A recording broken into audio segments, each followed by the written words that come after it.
Hello again and welcome to March West Junction TMD. Today we're going to do something a little different. We're going to have a look at constructing these concrete line-side trunking from Scalemodelscenery, and it's code LX035-00. Now, I've been given this task by Andy Hudson from the Worley Model Railway Club, as we're doing a project for Hornby Railways where we're building a layout, and at the moment we're at the sort of detail stage, and I've been given probably about 8 packs of these to take home and assemble. And when I first started, oh my god, I was struggling, really struggling, and I found some ways of doing it, and I'll just show you what not to do and what to do to make it easier. And now it's a doddle, the kit is. So grab yourself a drink and I'll just run through what I've been doing. Thank you for stopping by.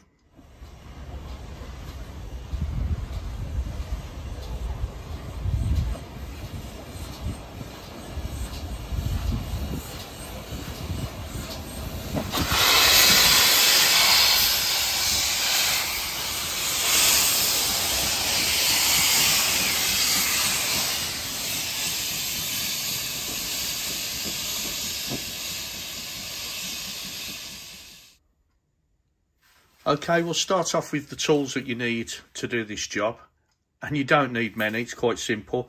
Just need a steel rule. Now I've got this one, but I recommend you get the wider one.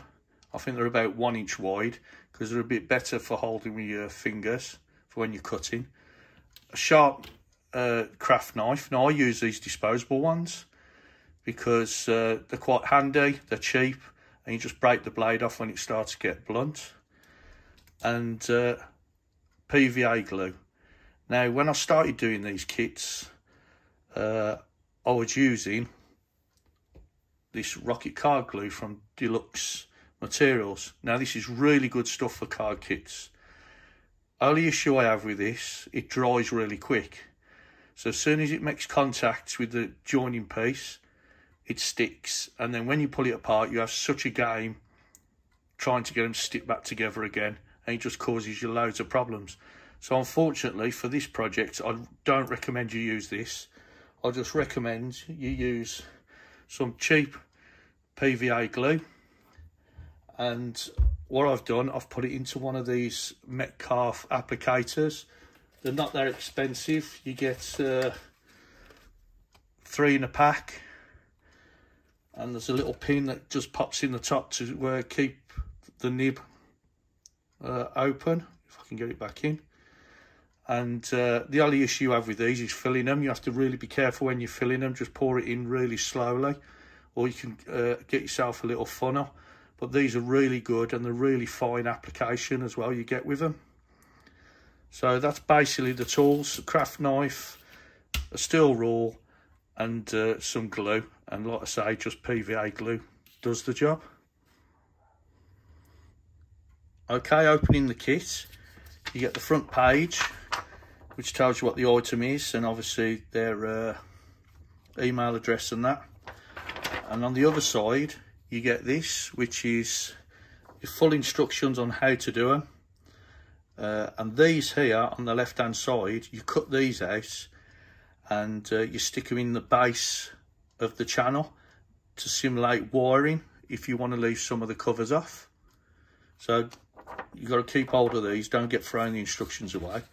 You get a map which shows you all the pieces and what the codes are for each one. And then you've got the actual card with them on. And as you can see, there's quite a bit of cutting out to do here, which can be a bit of a pain. But hopefully I'll show you an easier way of cutting them out. Okay, to cut them out, this is where the fun begins. I've already started cutting the straight ones here. So basically I'll just run the blade, and there's little tabs all the way across in between these lines. And what I do, I just run it straight down at the backs like that. and there's some at the ends as well that you have to just cut through, and then they all should start dropping out apart from the jagged ones, which is the base and the sides. So we've still got these to cut out.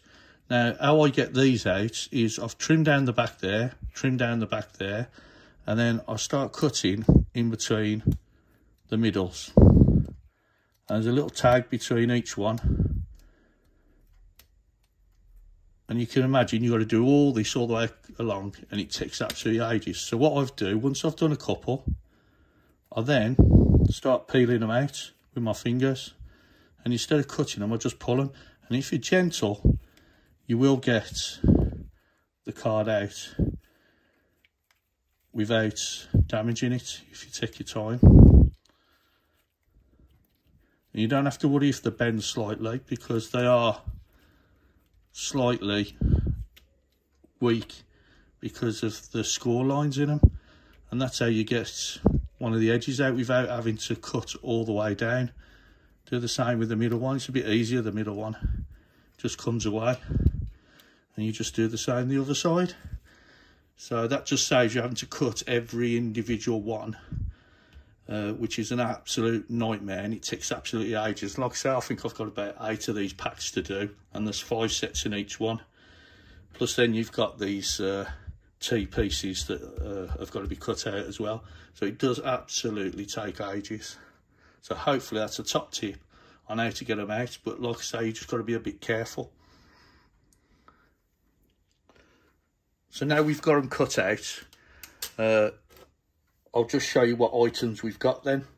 So you start off with this one here is one of the sides, and then you've got the base, a side, then you've got an inner base, an inner lid and a lid. Now it's important that you check with this now. This one being the base, which is double-sided cutouts like that, doesn't matter if you have it that way or that way, don't really matter. Now when it comes to the sides, what you've got to watch is, if you look, you can see there's score lines to simulate the joins, but not on the other side.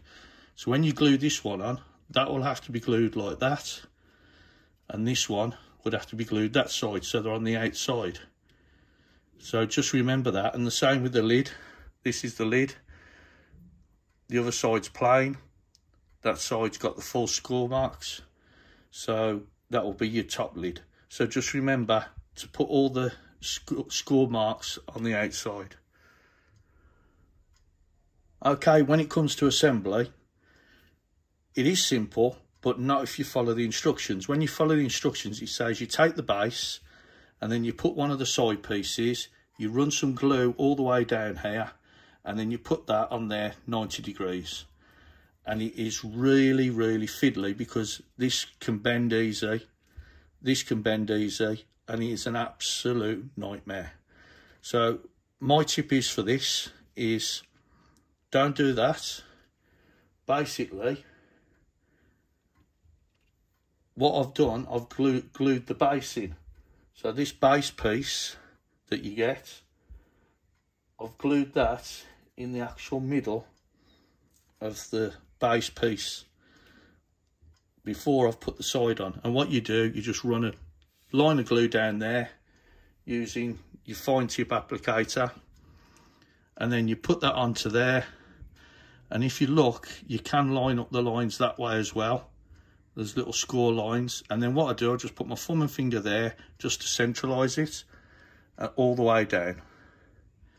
And then once that's dried, that's when I glue the side piece on. So once it's dried like that, then what I do, I glue the side piece on. Now when you're gluing the side piece on, the next top tip is, once you've run your glue down there, you offer the piece up to glue onto the side. It's the wrong piece, that one, with that facing out, remember. And it's a lot easier because now you've got more of a surface area for the 90 degrees. And what I do, once it's being glued, I just push the blade against it. So I extend the blade out. That's the beauty of these craft knives.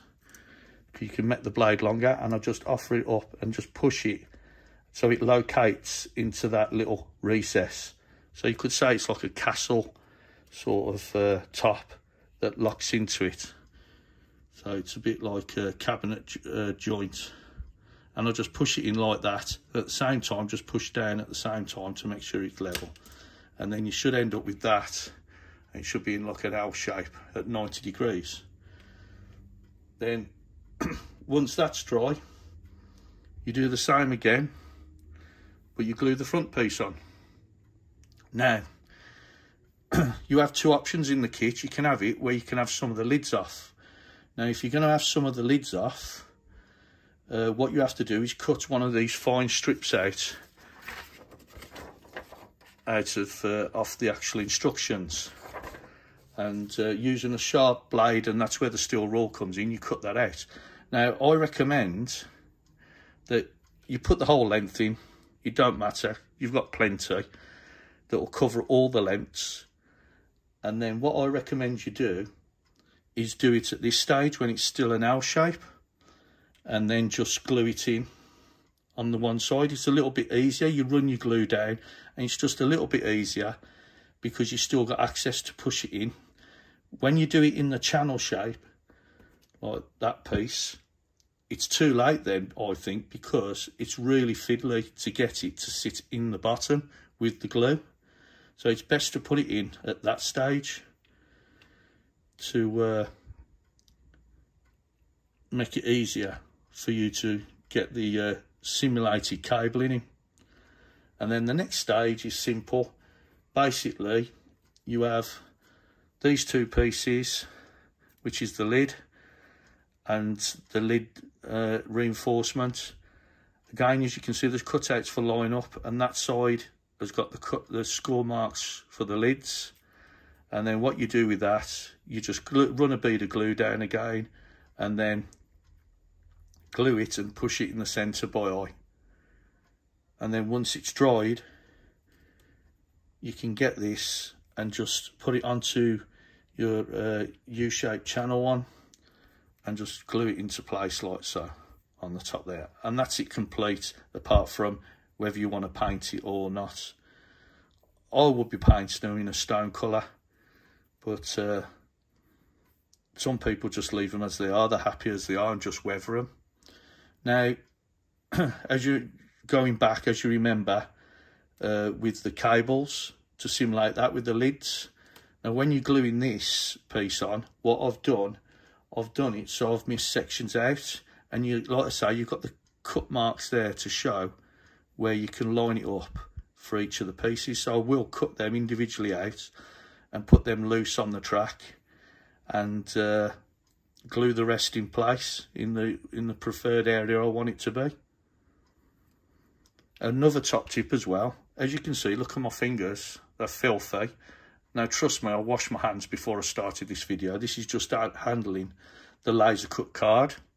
So when you come to cut these out off the instructions, I recommend you wash your hands at that stage to cut them. Otherwise you have all your fingerprints all over the place.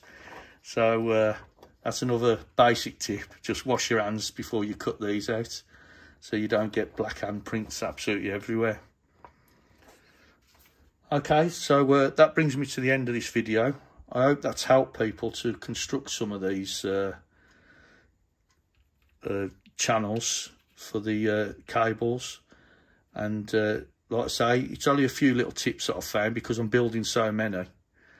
I thought that I'd share it, the easier ways of constructing.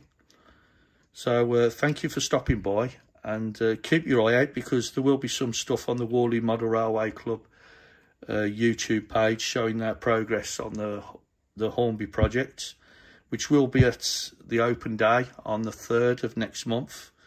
So you're welcome to come along, it's free. And also it'll be the NEC in November for the big show.